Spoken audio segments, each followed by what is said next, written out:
প্রতি একবার দরুদ করি সাল্লাল্লাহু আলাইহি সাল্লাম।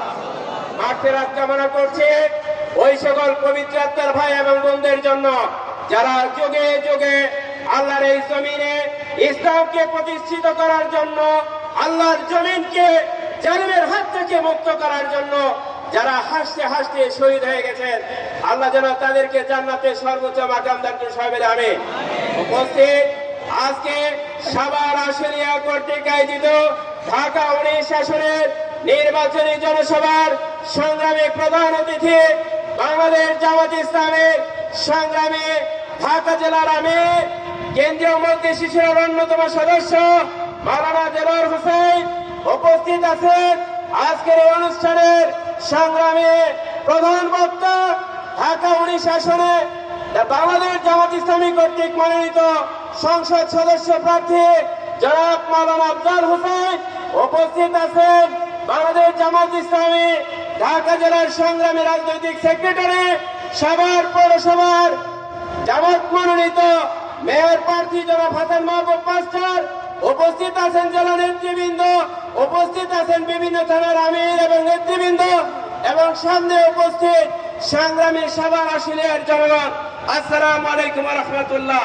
প্রিয় সংগ্রামী সাভার আশুলিয়াবাসী, আপনারা জানেন 1971 সালে বাংলার জনগণ 71 সালে পাকিস্তানের ওই হায়না বাহিনীর হাত থেকে দেশকে মুক্ত করেছিল। শুধুমাত্র বৈষম্যের কারণে তারা সংগ্রামে যেতে বাধ্য হয়েছিল। প্রিয় সাভার আশুলিয়াবাসী, সেই 71-এর সংগ্রামে এই বাঙালি বিজয়ী হয়েছিল। তারপরে 3 বছর যেতে না যেতে এই আওয়ামী সরকার বাকশাল কায়েম করেছিল। সেই বাকশালের বিরুদ্ধে এই দেশের জনগণ ফুঁসে উঠেছিল, যার কারণে আওয়ামী লীগ 20 বছর ক্ষমতা থেকে বঞ্চিত বিরত ছিল। এদেশের মানুষ আওয়ামী লীগকে 20 বছর ক্ষমতার বাইরে রেখেছিল। প্রিয় সাভার আশুলিয়াবাসী, এরপরে জানেন যখন এরশাদ স্বৈরাচারী কায়দায় বাংলাদেশের শাসন ক্ষমতায় বসে, তখন বাংলার জনগণ আবার ফুঁসে ওঠে, আবার সংগ্রাম, আবার রক্ত দেওয়া সেই স্বৈরশাসক এরশাদকে আবার এই দেশ থেকে বিতাড়িত করতে বাধ্য হয়। প্রিয় সংগ্রামী সাভার আশুলিয়াবাসী, সেই 1991 সালে সংসদে বিএনপি জামাত ইসলামের সমর্থন নিয়ে ক্ষমতায় বসে 5 বছর যেতে না যেতে তাদেরকে ভূতে পেয়ে বেশ হয়ে তারা একতরফা নির্বাচন করে 1996 সালের 15 ফেব্রুয়ারি। কিন্তু সকল তারা বলেছিল, যখন জামাত ইসলামী ফর্মুলা দিয়েছিল কেয়ারটেকার সরকারের ফর্মুলা, তখন তারা বলেছিলেন 3 পাগলের আবিষ্কার কেয়ারটেকার সরকার। বন্ধুরা, ক্ষমতায় গেলে সবাই হনুমান হয়ে ওঠে। বন্ধুরা, বাংলাদেশ জামাত ইসলামী নেতৃবৃন্দ যখন 2001 সালের নির্বাচনে এই বিএনপির সাথে ক্ষমতায় অংশগ্রহণ করেছিল, জামাতের নেতৃবৃন্দ কোন প্রকার দুর্নীতির সাথে তারা জড়িত হয় নাই, হবেও না ইনশাআল্লাহ কোনদিন।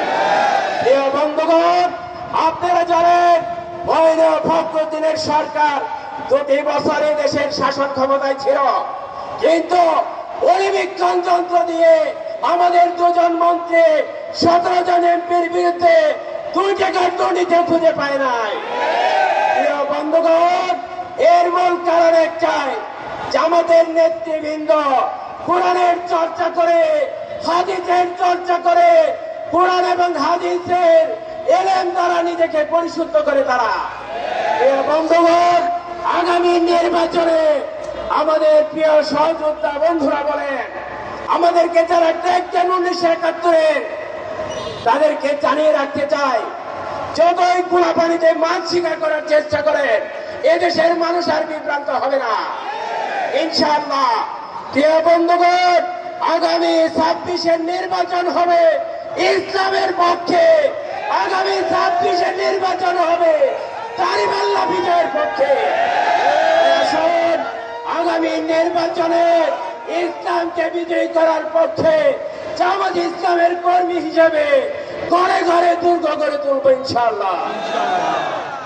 বাংলাদেশ জিন্দাবাদ, বাংলাদেশ জামাত ইসলামী জিন্দাবাদ। আসসালামু আলাইকুম। ওয়া রাহমাতুল্লাহি ওয়া বারাকাতুহু।